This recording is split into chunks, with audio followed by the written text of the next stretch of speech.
Sri T.R. Ajayan, Dr. K.P. Mohanan, Sri Rashid Kanicheri, Sri A.K. Chandranguti. Ladies and gentlemen, a very good evening to you all. Before I start my lecture, let me express my deep appreciation to the Kerala Sahithya Academy for organizing such a venture, a series of 5 lectures in memory of Eric Hobsbawm, the British historian, on the occasion of his 100th birth anniversary. I do understand that this is not a memorial of an ordinary kind, in the sense that this is a memorial which actually has in mind a very deep concern about the present, about today.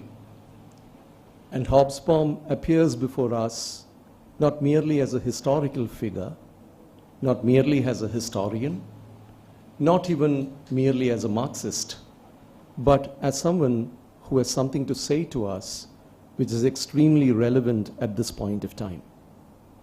As someone whom we turn back to, as Walter Benjamin puts it, history is not the counting of beads on a rosary, but history is the grasping of a memory at a moment of danger.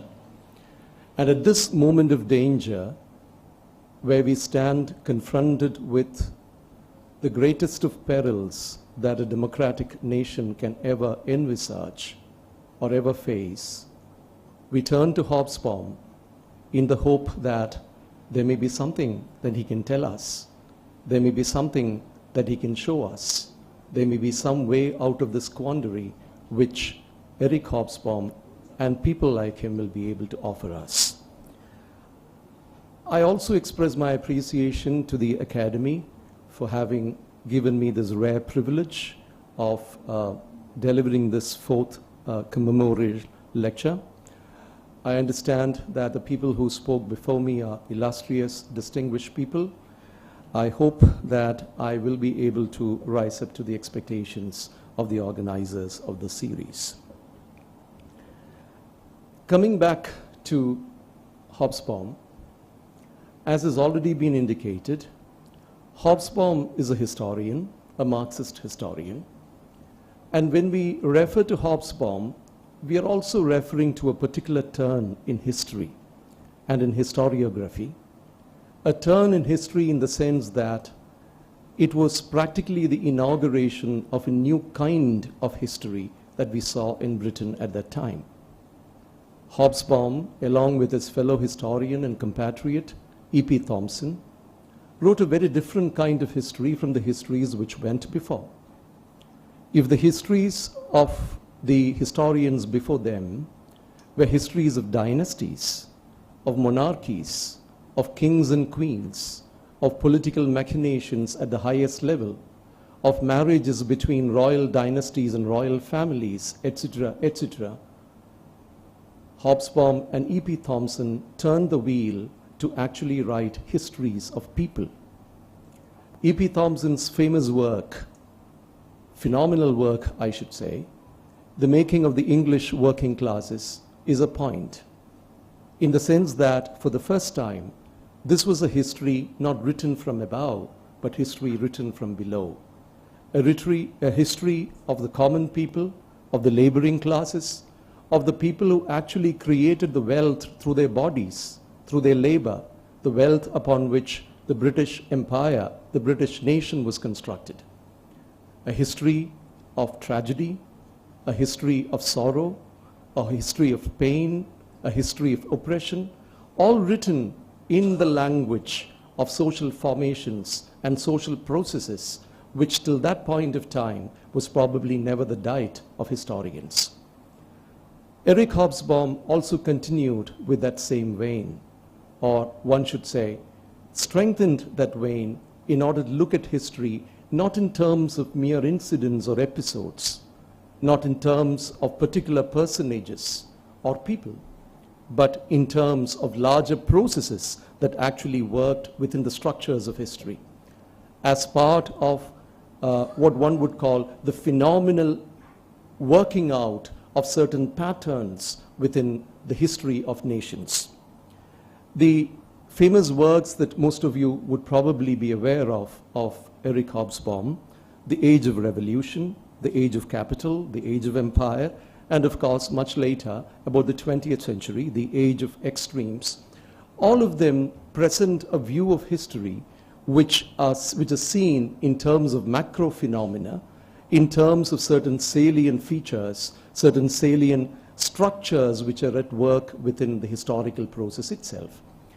And in that sense, what E.P. Thompson was doing at a micro level, looking at the lives, the work, the kind of quandaries of the working class people of Britain, Eric Hobsbawm was actually looking at the macro picture, the larger picture of social processes. But today, looking back on Eric Hobsbawm, even as we accept and acknowledge with utmost reverence and respect the phenomenal work that he has actually done, for today as Indians, in 2017, when we look back on Eric Hobsbawm, the two words that seem so immediate to us, so relevant to us, almost to the verge of actually describing our situation down to an absolute point, the two works that are most important to us are nations and nationalism, program, myth and reality, and the invention of tradition. And when I say these are the two works which are important to us, I say that in a particular context which has already been referred to by the previous speakers. And that is a context of a certain kind of nationalism, a certain kind of ultra-nationalism, if I may term it so, which has come to waylay the democratic system of our country to the extent that, quite different from the earlier hopes, the earlier dreams that we had about this nation at the point of freedom, as Nehru actually put it, and as part of the structures of the Constitution as Ambedkar wrote it, we right now find ourselves in a particular situation where we are divided against ourselves. We are divided within ourselves.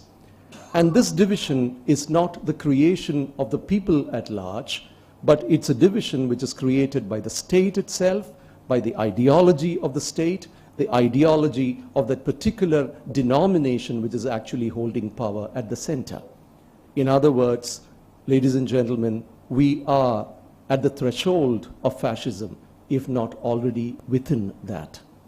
We are speaking here at a certain point of time where probably in another 40 or 50 years later, people will be looking back and deciphering and analyzing this period as the gestation period of fascism, or probably the inaugural phase of fascism itself. And it is in this context that we are looking back upon Eric Hobsbawm, upon the work of Eric Hobsbawm, especially his nationalism, nations and nationalism, and his invention of tradition. Eric Hobsbawm and his nations and nationalism, following Ernest Gellner's work on nationalism and nations, defines nationalism as primarily a principle which holds that the political and national unit should be congruent. In effect, even while Gellner, who actually looked at the question of nationalism at an earlier point of time, even while Eric Hobsbawm seems to be following that, and in this particular definition, Hobsbawm clearly identifies that quintessential, that distinctive feature of nationalism in that the political unit is to become one with the national unit. In other words, identities which are diverse, identities which are different, identities which are plural, identities which are multiple are probably erased or suppressed so that the singular identity which seems to actually hold sway within a nation is that of the national identity itself. In other words, the creation of a nation, the establishment of a nation, is one in which a number of other possibilities of identities, me as a Keralite, me as a Trichurite, or me as a man, or me as a woman, or me as a teacher.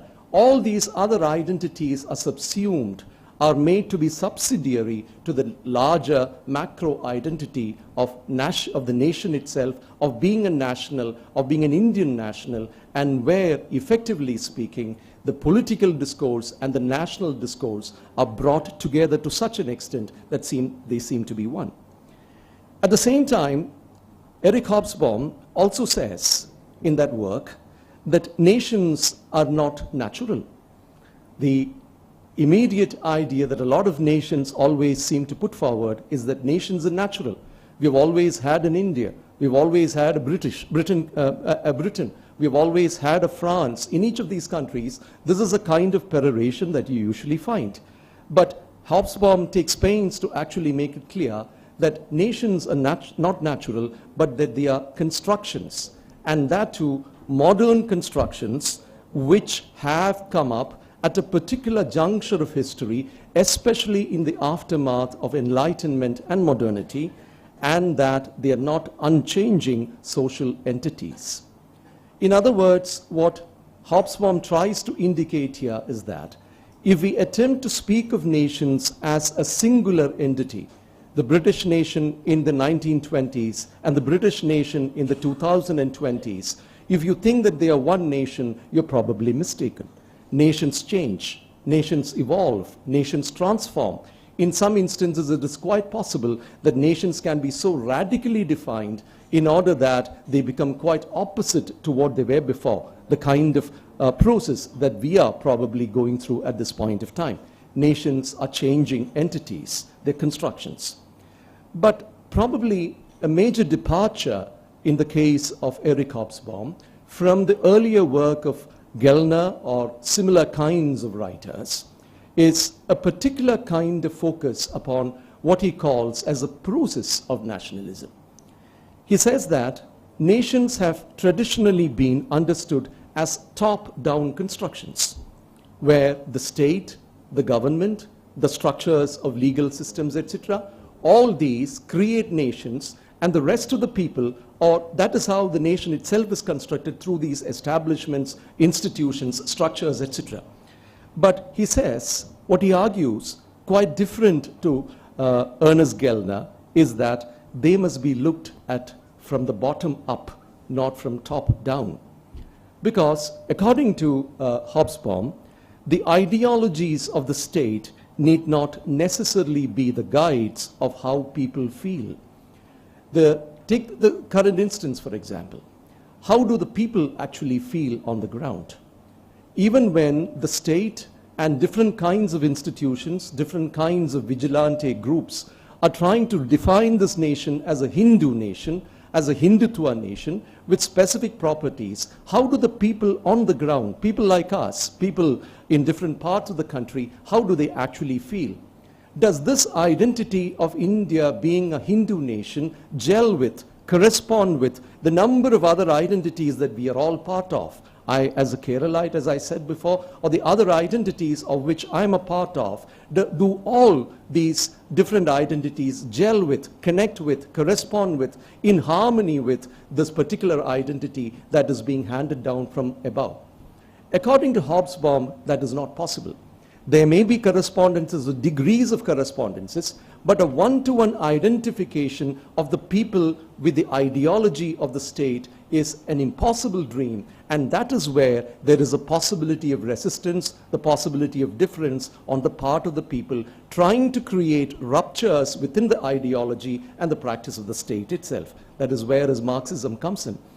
Let's be clear about one thing, if I may just say this.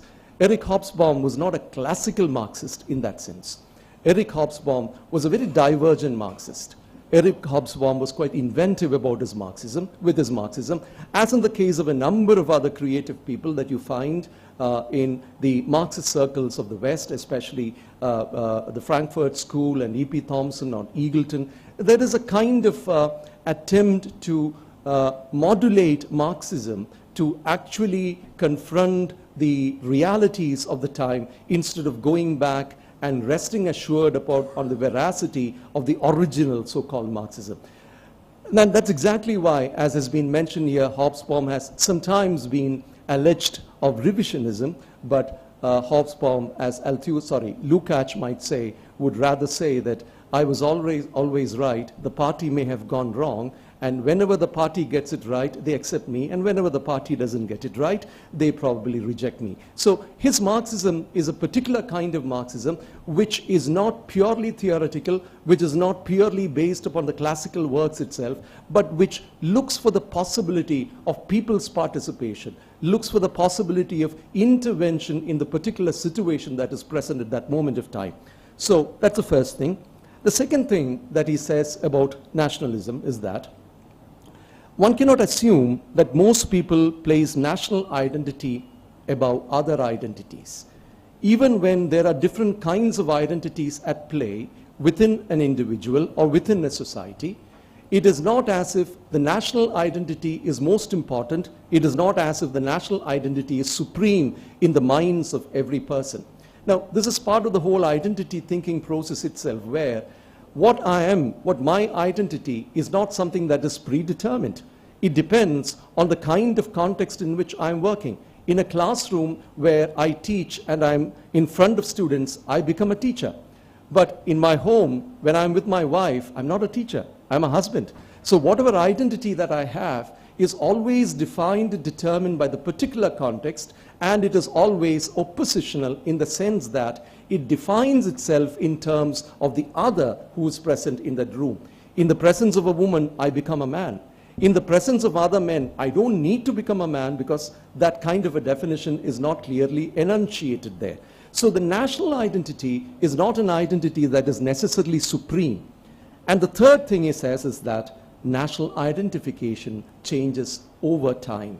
It is something that changes through and through as you go through the history of the nation. And probably the most important, shall we say, perspective that he brings upon nationalism is that he says nations do not make nationalism, do not make states and nationalisms, but it is the other way around. Nationalisms make states and nations. Ladies and gentlemen, I cannot exaggerate the value of that particular statement, because this is where the entire issue of nationalism comes to the fore. If we think that nationalism is a product of, shall we say, nations and nation states, we will always be working with a post-national kind of theoretical pattern. While on the other hand, if we see nations themselves as a product, or nation states themselves as a product of nationalism, the ideology of nationalism, the concept of nations, the kind of practice of nations, it is then that we realize, going back to the earlier dictum, that nations change, nations transform, nations reinvent themselves on the basis of the changes in ideology of nationalism. And that is where it becomes necessary for us to not merely speak in terms of the structures of the nation, the legal, political structures of the nation, or even the economic structures of the nation, but we need to actually confront that particular ideological matrix within which, that ideological conceptual pattern or structures within which a nation gets constructed, which is what Hobsbawm says is basically terms as nationalism. Now, if in the light of what Hobsbawm said, we go back for a moment to the history of nations itself. And I'm doing all this in the hope that we'll probably be able to get some kind of a light to fall upon the kind of predicament that we find ourselves in India. And history always helps, up to a point, but not beyond a point. But up to a point, certainly history helps. So in the light of this, if we go back to that point of Western history where we find the formation of nations, we realize that nations and national states were actually the products of the Enlightenment and of the process of modernity. What actually happened in the case of the Enlightenment, to put it in a nutshell, is that an earlier kind of system which had a God-centered vision of the world and of the universe, God as the be-all and end-all, and where religion or faith or the church, the manifest representation of that faith being church, seen as the visible, shall we say, phenomena that actually expresses the will of God in this world. What happened with the Enlightenment was, especially with the kind of advances that you find in science and in social sciences, it was a conception of a human-centered universe that came to the fore. Man is a knowing animal. Man has a capability of knowing, of knowledge, of actually understanding the world, understanding his surroundings, understanding himself. And in that sense, if man can understand himself, man can understand the world around him, then it is possible for him to control the world around him. And at that point, when he starts to control the world around him, he is actually aspiring to the level of being God, where he sees himself as the center of the world. The paintings of people, pre-Goya paintings of the Western lands, if you look at them, especially during the 15th and 16th century, they are extremely enlightening in the sense that what you find is the human visage, the human face, being imprinted upon the landscape in such a way that you have the eyebrows for, the eyes to be little lakes, the hair to be forests, the eyebrows to be little furrows, the beard to be another forest, the mouth a cave, etc., where the natural landscape is imprinted with the human visage or the human face in such a way that it is clearly an attempt to stamp the human stamp upon the world itself. We have to realize that it is at this point that in the West, especially in Britain and in a number of other countries of Europe, enclosure movements were going on where all the farmlands were enclosed through different kinds of methods, either through ditches or through creating fences, so that the first industrial mode of actual agriculture came to the fore. Shakespeare was a person who was actually part of that particular system.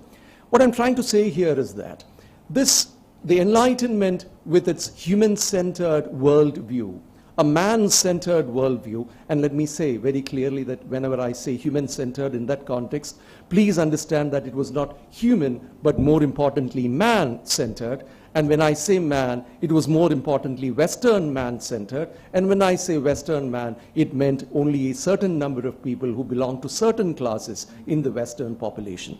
But in that particular context, when the nation and the nation's national state were actually products of this Enlightenment, how was that? The realization that the earlier multinational empires, like that of the Holy Christian Empire or the German Empire, which comprised areas that were part of very, very different and divergent localities. For example, the Holy Christian Empire comprised of people speaking something like 16 different languages with extremely different, shall we say, cultural habits, extremely different lineages, food habits, etc., but who were united only on one principle, and that was the fact that they were Catholics, they were Christians. So these multinational kind of states or empires before that, there was a slow realization that these empires do not actually, they're not capable of realizing or giving full realization to the aspirations of the individual, that they are oppressive, that they don't give room for the human rights of individual people. And so basically there should be a new kind of political organization which places the individual at the center, man at the center, and which is not legitimated by structures of legitimacy such as the divine rule of kings, etc.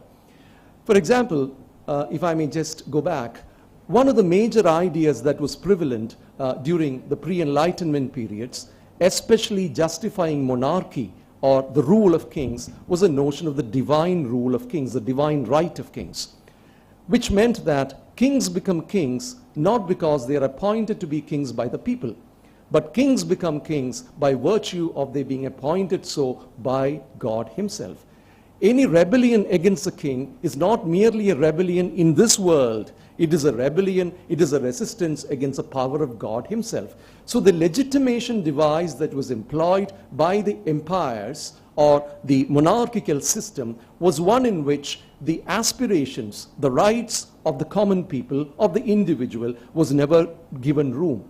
And this is where we find that the rise of liberal democracy especially in terms of the revolutions of France and America.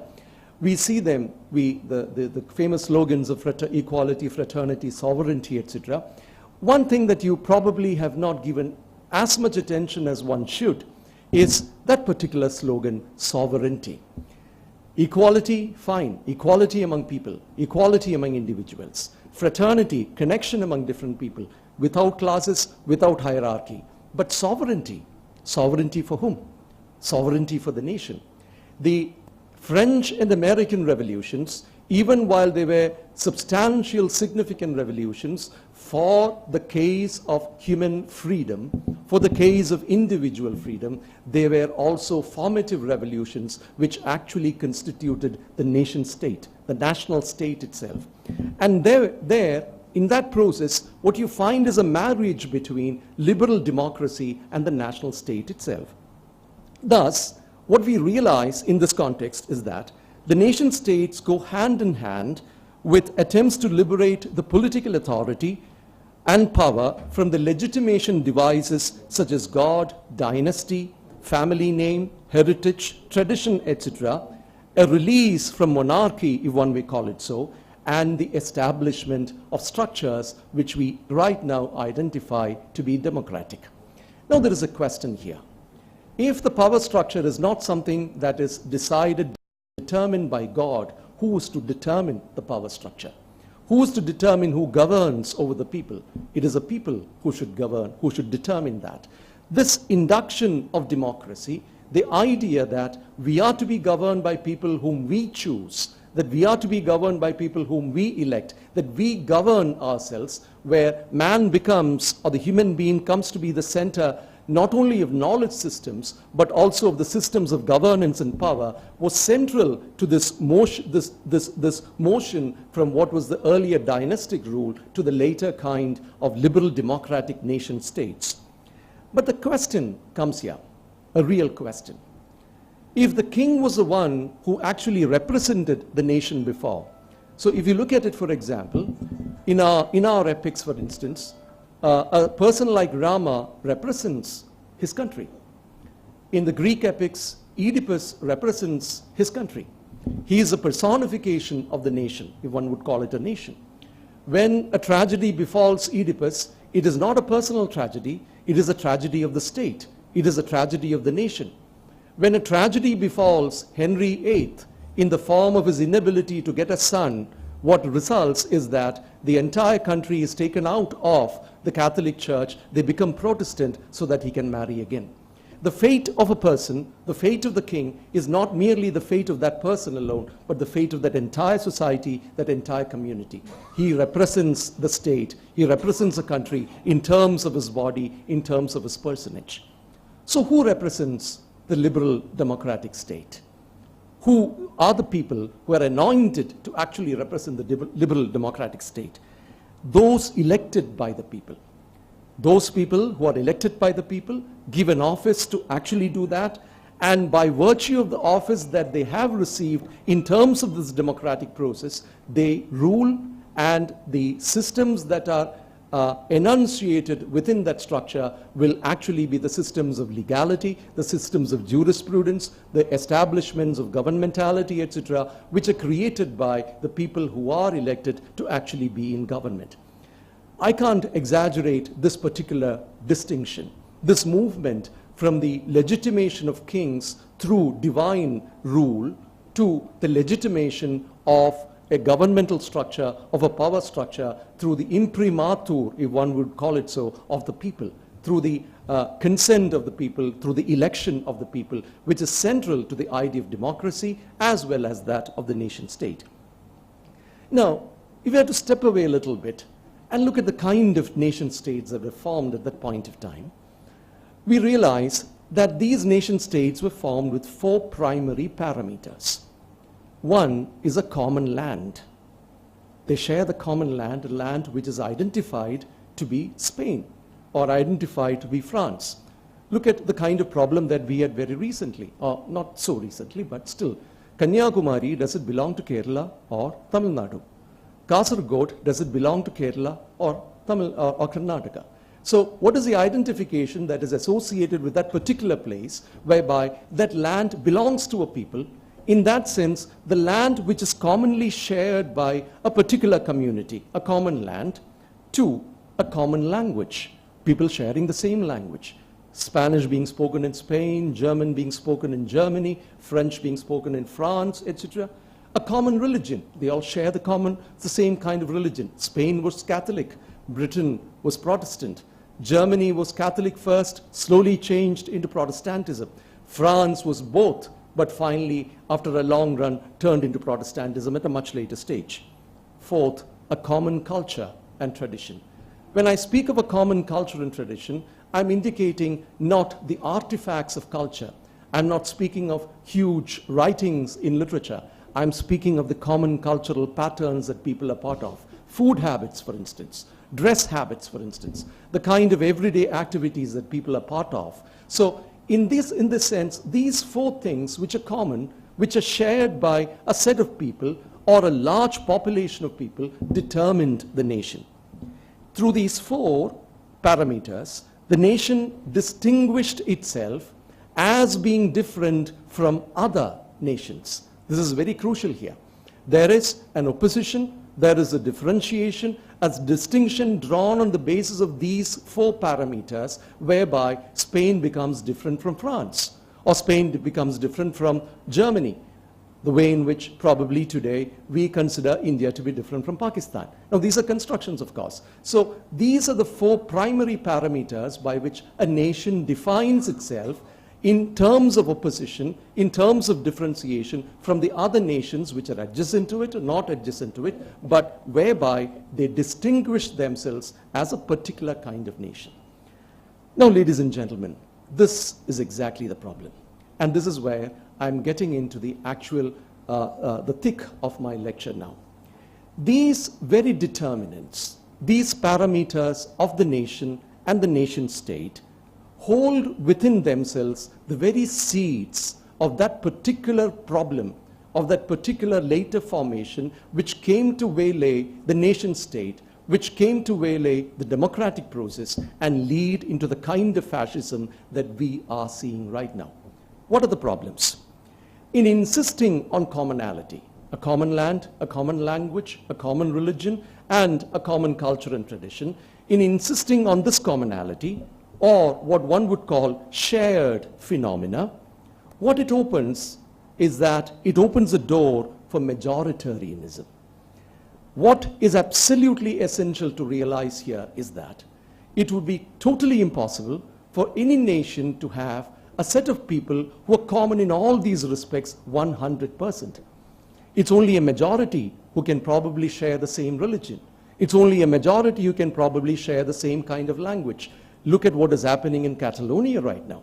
The problem with Catalonia, who are trying to actually separate themselves from Spain, is precisely that even while being a province of Spain, they do not speak Spanish. They speak Catalonian. They do not have the same kind of culture or tradition as Spain does. They have a different cultural tradition. And when Catalonia insists, it probably means that as a minority, as a small group, in the majority Spanish-speaking nation, the Catalonians feel themselves to be excluded, outside, minoritized, or even marginalized, so to speak. So in insisting on commonality, what it leads to is a kind of majoritarianism. It opens the door for that, and the nation is thus constituted by the majority who share the common features, and their attributes explain or determine the nation, its character, its priorities, laws, etc., etc. I can quote so many examples: the Rohingyas of Burma, the non-Islamic people of the number of Islamic states, the Muslims in the West, the Muslims in India, the Christians in a number of non-Christian states, just on the basis of faith and religion. These minorities, what happens to them is that the nation itself is not determined by those people, but by the other people who actually form the lion's share of that nation itself. Naturally, what happens to the minority is that they are at best second-class citizens. They are at the mercy, They are in the charity of the majority. They have their place within that nation only by virtue of the kind. It's not a privilege. It is more like a charity extended to them by the majority and the state that represents that majority. And it is a charity, ladies and gentlemen, that can be withdrawn any time. And it's a charity that has always been withdrawn, trust me. It's always withdrawn. There is a threat that that charity can be withdrawn, that privilege can be withdrawn. And when that is withdrawn, they become others. They become outsiders. They do not belong anymore to the nation state because they do not share the same kind of characteristics. Now, what this means, and this is so important here, what this means in connection with this is that just as a nation describes or defines itself in terms of an external other, invariably enough, the nation also describes and defines itself in terms of internal others, others who are seen as yes but no citizens, people who belong but do not belong, people who at any point of time, depending on the ideological fluctuations, can be determined as ones who do not belong at all to this. So in that sense, what can actually hold this in check, and I talk from the experience of history, is that it is only the structures of democracy which can hold this majoritarianism at check. The liberal idea of the rights of the human being, the rights of the individual, and the notion that every individual is equal in the eyes of law, whether he belongs to this faith or that faith, whether he belongs to this community or that community, that kind of a universal notion of democracy, which is theoretically present in all the democratic states, but which are invariably enough in practice violated time and again, is what holds this majoritarianism in check. The second problem with this same kind of nation state is again that the nation states are held together by certain practices. It is not as if all of a sudden we are part of this nation and we believe we are part of this nation. There is a process whereby we are slowly accommodated into the nation, inculcated, educated, trained to become members, citizens of this nation. And how does that happen? According to Emil Durkheim, the illustrious sociologist, whose famous work, Elementary Forms of the Religious Life, he made an analysis of pre-modern societies. And he said, pre-modern societies, little tribes, little clans, etc., they were pre-modern. They are held together primarily by ritual and performative practices. Rituals, ordinary rituals, rituals of birth and death, rituals of marriages, rituals that are connected with, say, what you call the initiation of a child into society, what one would call the different stages of rites of passage, etc. Other rituals of a public nature, the ritual of anointing a person as a chief of the tribe, or the rituals connected with agriculture, with production, the singing and dancing connected with sowing of seeds, reaping of the harvest, etc. These rituals and these performances, according to Emil Durkheim, have an extremely crucial function in the life of the people of these tribes. Because in taking part in them, it is something that is done collectively, and by taking part in them, there is a collective effervescence. When you're part of a singing group, a dancing group, everyone together, there is a kind of joy that inhabits you, a sense of belonging that is created within you, where you feel you're not alone, you're part of this community, and you're connected to the others by virtue of your being part of that community. And in the process, what you also imbibe, what you also learn are the meanings of that society, the values of that society. What is important, what is unimportant, what is right, what is wrong, what is acceptable, what is not acceptable. All these are step by step. You imbibe that, not in a conscious fashion, but in a performative, unconscious fashion through the workings of your body. Just imagine this, and this is not a reference to this place, but let me just say this. Just imagine this. When we go to certain places, we keep our footwear outside. I ask permission with Mr. Ajay Kumar so that I can wear my footwear because I have a little problem with this. But take that as a structure. Now, leaving that footwear outside is an act, but it is an act whereby you're not alone. You become part of a group who have been initiated into the meaning structure of this library. This library, or a temple, or any other place, or a home, when you enter, when you leave your footwear outside, as has been done by the others, you become a part of that particular community. You understand the meaning systems without consciously thinking of them. And then think of a person who walks in wearing his footwear into the house. You can't say this. You're uncomfortable. But you know he doesn't belong. There's something wrong with that person because he is not partaking of the same ritualistic practice again. Am I clear? Do you get this? So it is a process whereby the meanings, the value systems, it's a very plebeian example, but the meanings and the value systems are internalized by the members of that group. I'm sorry that I do not belong here. I'm wearing shoes here. So anyway, in that sense, it is that particular structure of meanings which are internalized by, them, by the participants there. What is important about Emil Durkheim's theory is that since Emil Durkheim, a number of theoreticians have actually extended his theorization of the ritual and performative nature of community belonging to actually apply to nation states too. While in the case of the pre-modern tribes, pre-modern societies, they were primarily religious rituals in nature. In the case of modern nation states, they are secular rituals. One classic example is that of the American state, a work done by an anthropologist. What she has been able to identify is that what actually informs the American nation, where you find everyone at every drop of the hat saying, God save the nation, you know, America be holy, that whole idea, celebrate America, that entire sense of nationalism is fueled by a certain kind of secular or civic religion, as one would call it, where it is not God, but America that is a God.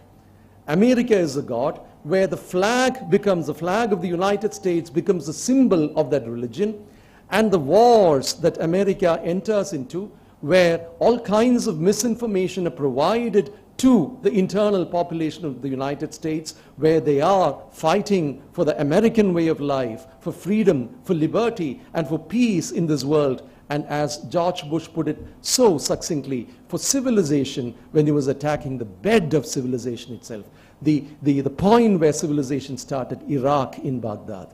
So what America does is that there is a structure of religious belief, not religious, but secular religious, civic religion, with the flag at the center, and these entire set of practices which surround it, where the wars that America enter into is a kind of bloodletting, is a kind of sacrifice where the citizens of America lay down their lives at the holy altar of the American nation.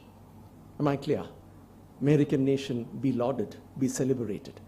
What has happened subsequent to this is that there have been several studies which repeatedly discover within the structures of modern nationalism and even contemporary nationalism, those of Eastern Europe, those of Western Europe, those of Turkey, for instance, the same structures of the pre-modern societies where rituals and performances become the staple diet with which a particular kind of nationalism is constructed and propagated among the people, and whereby the people internalize the sense of nationhood, internalize the sense of belonging to that particular nation, to that principle of the nation itself. That is one. There is another aspect to this, and this other aspect comes up in the work of Benedict Anderson, which probably a lot of you would be aware of. Anderson, in his work Imagined Communities, said that, as Hobsbawm has said, that the nation is not natural, that the nation is a construction. It is a construction, it is made, it is manufactured, so to speak. But it is actually in the imaginary of the people. It is a method whereby, through different practices, a kind of imaginary is constructed. He takes an example of the British nation. He says, what is Britain? What has Britain got? What is the population of Britain? The population of Britain is made up of, he quotes a a verse from Walter Scott to actually indicate that. The population of Britain is made up of Angles, Saxons, Jutes, the original population, then mixed with the Romans, then mixed with the Danes, mixed with the Norwegians, mixed with the later Germanic arrivals, mixed with the Norman French, mixed with the Greeks, mixed with the blacks. And we speak of a British race. Do you understand? It's a mongrel race. He calls it a mongrel race, a mixed race. But out of this mongrel race has born that pure breed of the British gentleman, according to him. This mongrel race has given birth to this pure British man. It is an imaginary construct. It is a construct which is created out of discourses, out of practices, which establish in the minds and the imaginations of the people a notion of Britishhood, of nationhood, where probably literature plays a huge role, art and culture plays a huge role.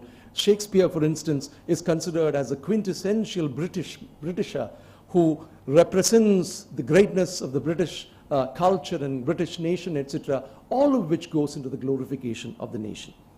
But what is very crucial about Anderson's work is that, bear with me just a moment.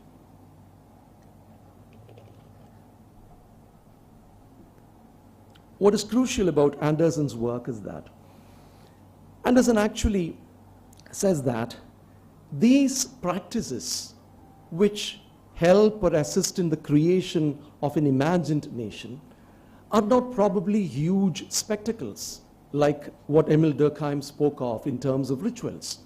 They're not probably huge and great spectacles or actions. Even small, everyday, quotidian activities contribute to this. He gives an instance of reading a newspaper. He says, when you open a newspaper in the morning and you're reading it, you're also aware of the fact that there are several thousands of other people doing the same thing at the same time. Probably the same newspaper as you're reading, or probably other newspapers. You're aware of the fact that what you've learned right now has been learned not only by you, but by several people, thousands of people who have learned it through other sources.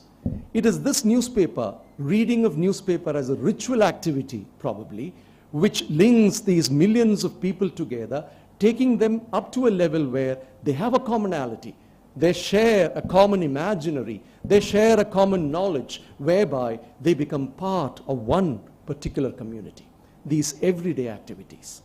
Now, if we are to look at this here in these terms, in both these, Emile Durkheim's notions of rituals as well as imagined communities by Benedict Anderson, we realize once again, just as I said before, that the nation is replete with the seeds of its own destruction in one sense, or the seeds of extreme manifestations of nationalism within itself. What it means is that if a ritual or a performance is that which holds us together, in which a person who participates in that becomes part of that national community, what about the people who are prevented from being part of that ritual, or who by virtue of some article of faith that they have, some belief that they have, some particular social position that they have, are prevented from doing that, or who cannot enter into that? Think of what happens to those people who, effectively speaking, cannot imbibe the sense of belonging. Just as I said before in the case of majoritarianism, here too, the rituals and performances do not merely include, they also exclude. They also place people outside its ken. They push people to the margins. They place them in such a situation where they do not naturally belong, but they have to prove that they belong. They have to constantly and always regularly show that they belong by actions which are evidences of their nationalism or their nationality. This construction of internal others, parallel to external others, effectively means that the nation itself is based upon a fault line, so to speak. Now, if I may say, add one thing more, and this is very crucial, I think. Coming back to Benedict Anderson, these quotidian, everyday activities are probably quite private in nature. I was very surprised, in fact, we should all be surprised, when in recent times there were extremely violent attacks on a number of people, some even leading to the deaths of them, in connection with their eating things which was considered anti-national. To spell it out very clearly, a clerk who was killed on suspicion of having beef in his refrigerator, Dalits who were mercilessly, shall we say, there's no correct word for that, mercilessly hit and violently dealt with, and some of them dying because they were suspected with killing a cow. One question that a lot of sociologists raised was this. Now, how is it that the nationalist discourse, which is primarily a public discourse, how can it enter into a private discourse like this? What you eat, what you dress, how you live your life is a private matter. The nation has no right inside that. As an individual citizen with my own rights, etc., with my own individual notions of human rights, my privileges as a citizen, I have every right to eat what I want, to drink what I want, to speak what I can, to read what I can, to have friends with whomever I want to be, to have relations with whatever people I want to have relations with. But when you enter into this, isn't the public discourse of politics entering into the private domestic discourse of personal life? But ladies and gentlemen, that is where we go wrong.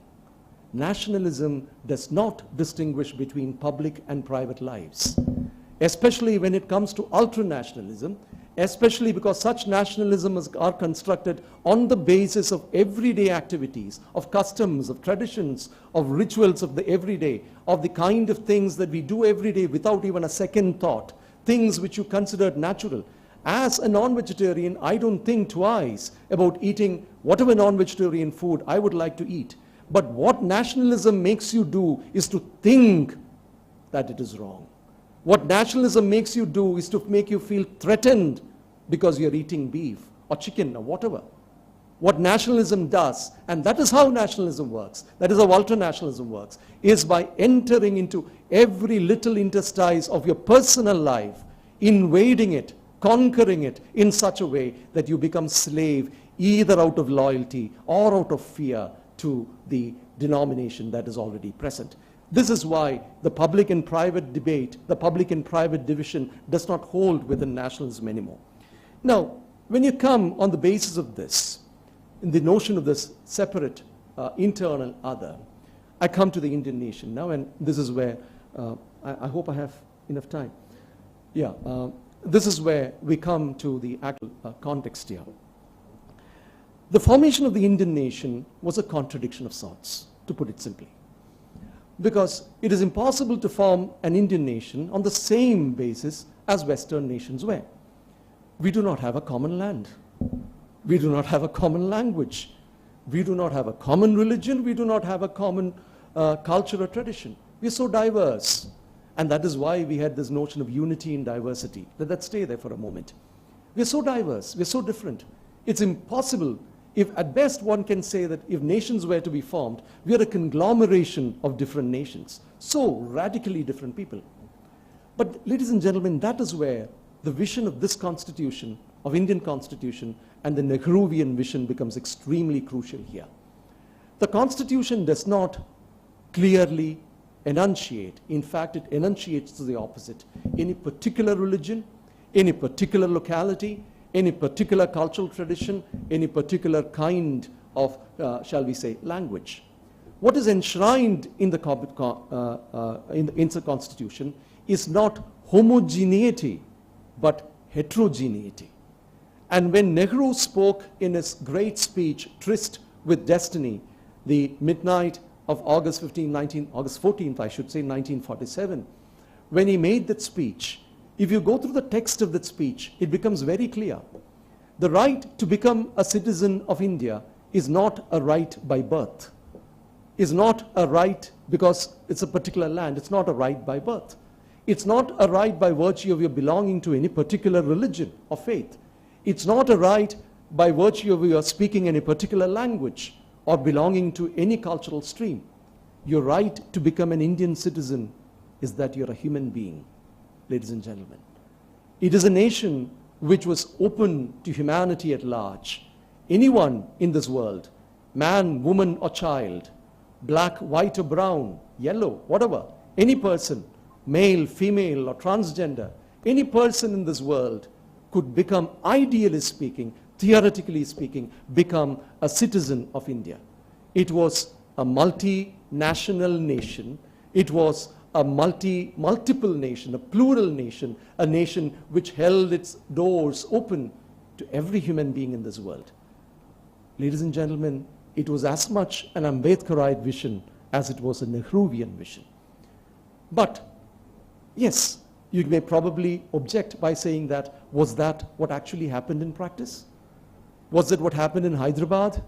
Was that what happened in the other cases of the accession of states into the country? Was that what happened in Jammu and Kashmir? Certainly not. Certainly not. I agree. I agree.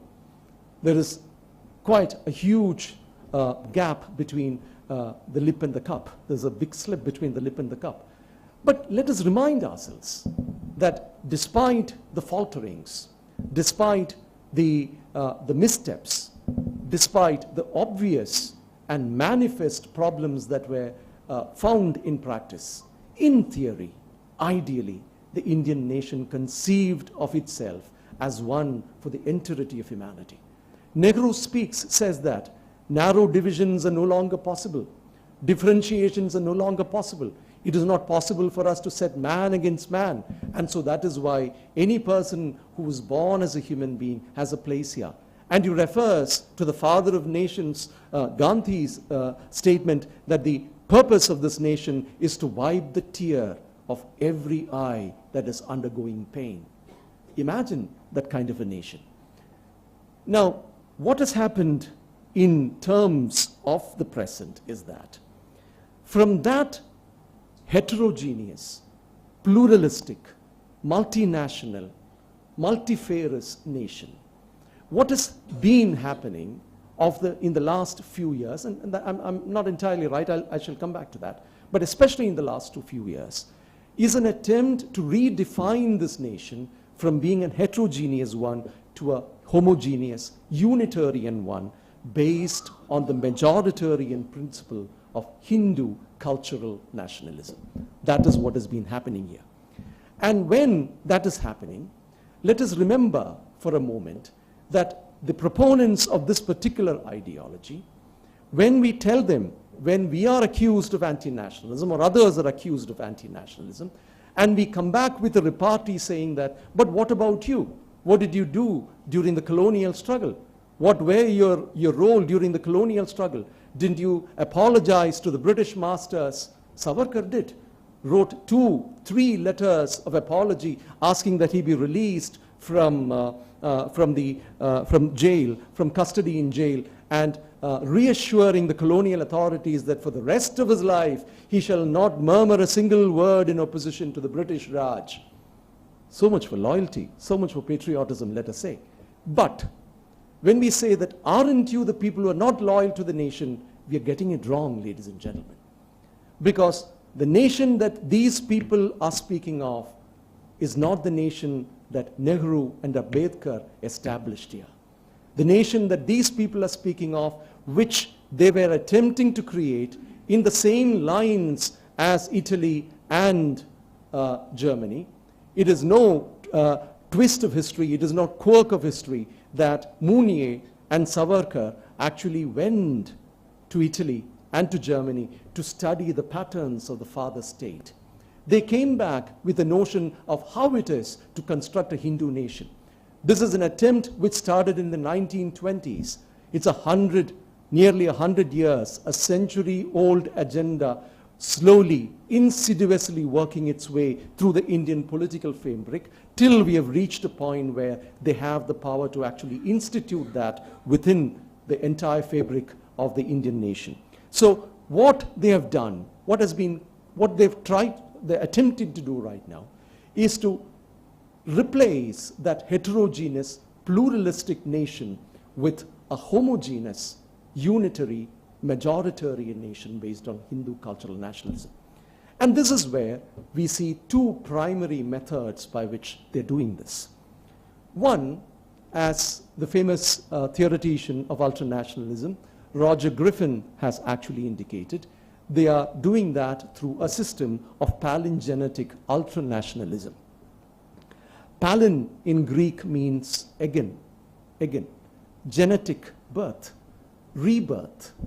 According to Roger Griffin, most ultranationalisms always propose an idea of a nation which was there before, in prehistoric times, in ancient times, a glorious, brilliant nation where there was manna and honey, where everyone was happy, and the gods were actually deployed in this world, and men were walking like giants. Everything was capable. Even Ganapati could be changed from being a human-headed person to a half human and half elephant-headed person. So the idea of a kind of a nation which was much before, a supposed idea of a nation which existed before, is being revived. It is an attempt to bring to birth once again an earlier supposed idea, a supposed idea which by its very nature is false, is mythic, is based upon fictitious renderings and versions of the past, and which, basically speaking, is less to do with the past and more to do with the designs on the present. Now, this is where I come back to Hobsbawm once again. And when I mentioned at the beginning that there are two works which are of utmost importance for us, Hobsbawm's second work, which is so crucial to us, is the work Invention of Tradition. It's a brilliant work, ladies and gentlemen. It's something that if you get a chance, you should read. It's a very simple but brilliant work. What Hobsbawm says is that traditions almost always present themselves as natural, as being there from time immemorial. Always it's been there. But he says if we look closely at traditions, we will realize that invariably most traditions are invented, and that too in very recent times. Let me give you an example very close to home. Come Onam, we have the sudden effervescence of the feeling for Kerala. And all of a sudden, we have people walking around wearing kasava dhotis and kasava munda neriyad, the set munda as it is called in Malayalam. And that is taken to be quintessentially Keralite dress. Ladies and gentlemen, I'm sorry to disappoint you. There was no munda and neriyada in the 19th century.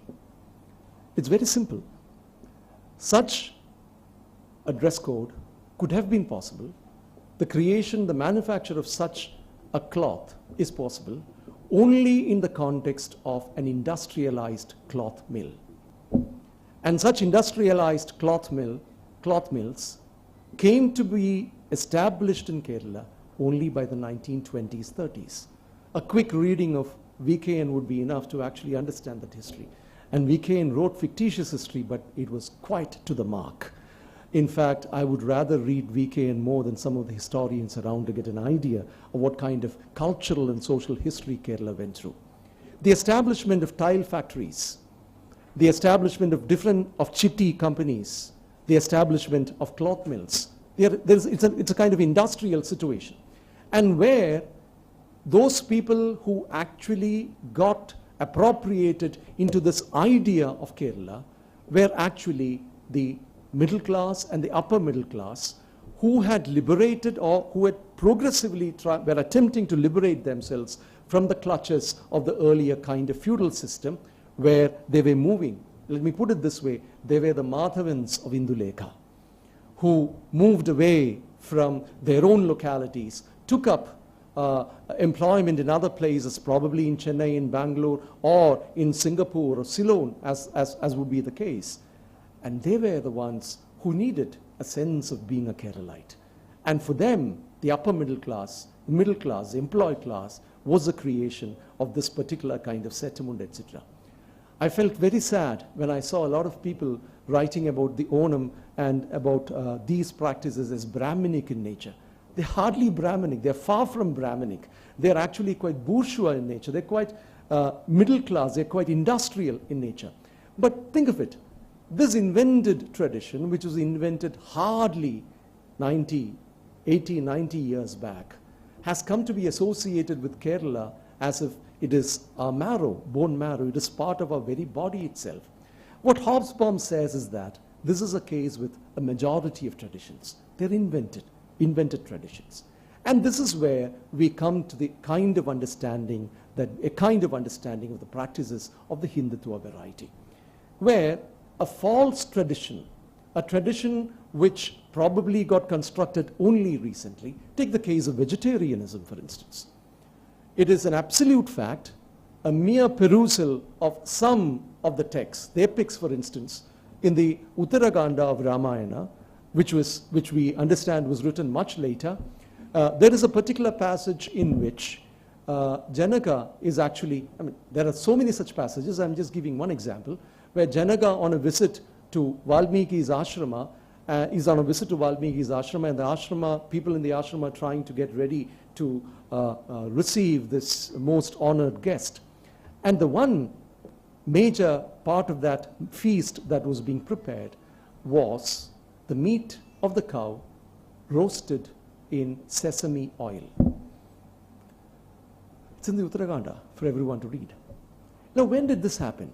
When did, say, this an enunciation of the cow as a holy animal and something that cannot be killed or eaten, and how and when did the practice of vegetarianism actually enter into the social fabric of India? Very late, 18th century. Neo-Brahmanism. As Srinivas, as the father of Indian anthropology has put it, it is a process of Sanskritization where a kind of differentiation had to be wrought between an upwardly mobile group and a group which is already part of the structure at that point of time.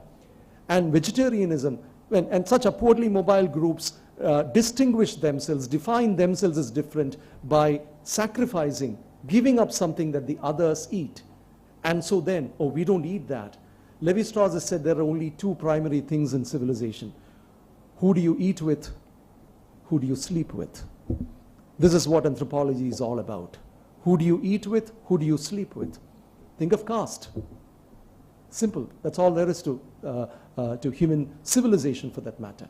So once you decide I do not eat what he eats, it means I can't eat with him. It means I'm superior to him because he eats that and I don't eat that. It is this process of Sanskritization which took place in the 18th century that has effectively resulted in this particular form. But what has happened is that this tradition, which came to be only recently, has been invented as an immemorial tradition, as a tradition that harks back into the hoary antiquity, into those misty realms of prehistory, so that this is what defines the Indian nation.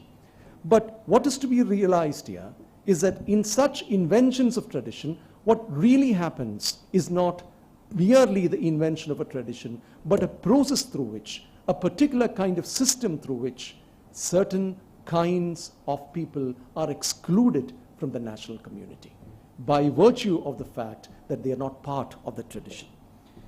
The second aspect along with this is, I'm coming to the end, I shall not take much longer. The second aspect of this is what I would call a process of sacralization. Ladies and gentlemen, the word sacred is a very interesting word, because sacred is a word by which we always impose power on others. Once you decide something as sacred, it is out of bounds. It cannot be brought to the same level as ourselves. There was a story that the best thing that you probably want to do, again, drawing from Huiqian, if you want to actually make sure that your land is not taken up by someone else, is to discover a vigraha there. Now, there you go. It is out of bounds. It's sacred. It's got a problem. Now, it's a problem. It cuts both ways. You can't sell it anymore. That's another problem. But it is not going to be lost. You're not going to lose it. But this process of sacralization, the sacred, if you look at the etymology of the word, you realize sacred and sacrifice are from the same root. Sacred, that which is divine, that which is greater than the human, and sacrifice, where you actually give yourself up, your life, or the sacrifice of someone else. Sacrifice is not merely of the self, sacrifice could be that of the other too. So the sacrifice is part of the system of sacralization. If we look at the discourses of our society, of India in the recent times, there are quite a few things that we realize, that we see.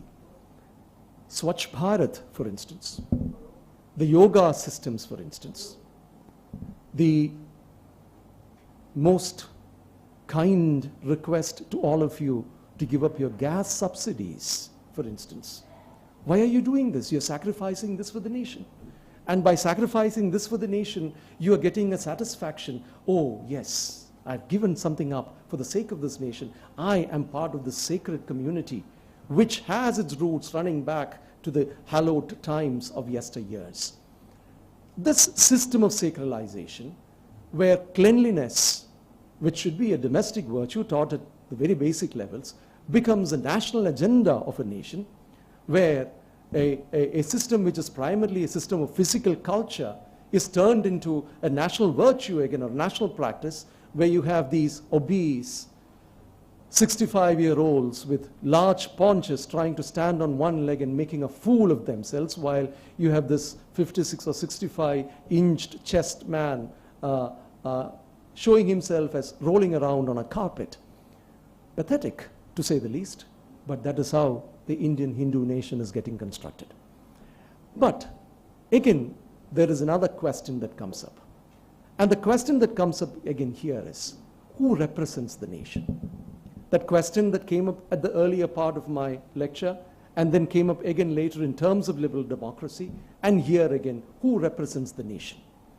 What is interesting here is that even while we are addressed with such perorations as Pyare Deshwasiyo, we realize that we are not all Deshwasiyo. There are some people who are more Deshwasiyo than we are Deshwasiyo. Some people who are more citizens than others are citizens. There is a kind of arbitrariness with which, if the earlier situation was one in which the state and the elected representatives of government and the structures of officialdom of institutions which are created under that auspicious represented the nation, right now it is as if anyone who claims to ascribe to this idea of nationalism can take upon himself or herself the responsibility of representing the nation and protecting the nation. I'm talking of vigilante groups here, ladies and gentlemen. The state has abrogated its power. It has stepped back. And by stepping back, what it has done is to enable these splinter vigilante groups to actually come up and do whatever they wish in the name of the nation. We have Maverick anchors on television screaming at his guests, saying, prove you're a national, or prove why you shouldn't be called an anti-national. It is almost as if these people have the right into their hands to hold to bargain, to hold to explanation anyone in this world, in this country, on the basis of their self-acclaimed status as protectors or defenders of the nation. And what results from that, and I'm going back to Durkheim again, is that we have a series of mediated visuals, and this is where the nation gets performed. We have a series of visuals in the newspapers, on television, on different media, completely mediated, where you remember this particular gesture of a man begging for his life in Gujarat. Or you remember that poor student being beaten up in Patiala court of New Delhi by the officers of the state, the lawyers. Or you remember what happened to that man, young scholar, who wanted to become Carl Sagan. Or you remember the poor Dalits, the pictures of the poor Dalits who were beaten up and then tied to an SUV driven to the center of the town, beaten up again, and then taken to the police station and beaten up again. All because they were suspected of killing a cow, while their caste, let me repeat it, their caste profession was dealing with the carcasses of cows.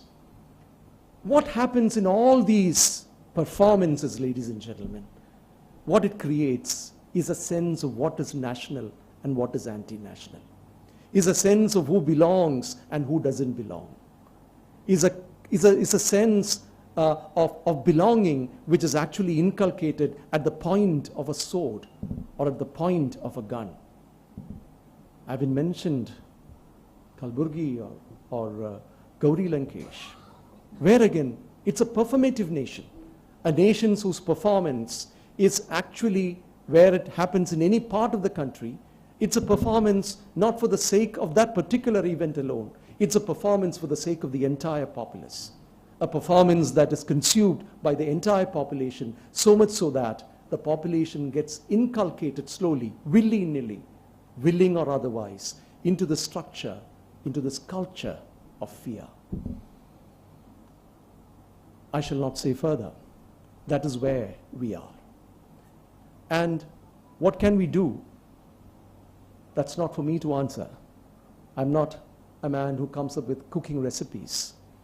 But let me go back to E.P. Thompson, compatriot of Eric Hobsbawm, who in an article about the emergency time under Mrs. Gandhi, E.P. Thompson's father, George Thompson, was a great friend of Jawaharlal Nehru, and he had a close connection, friendship with Mrs. Gandhi.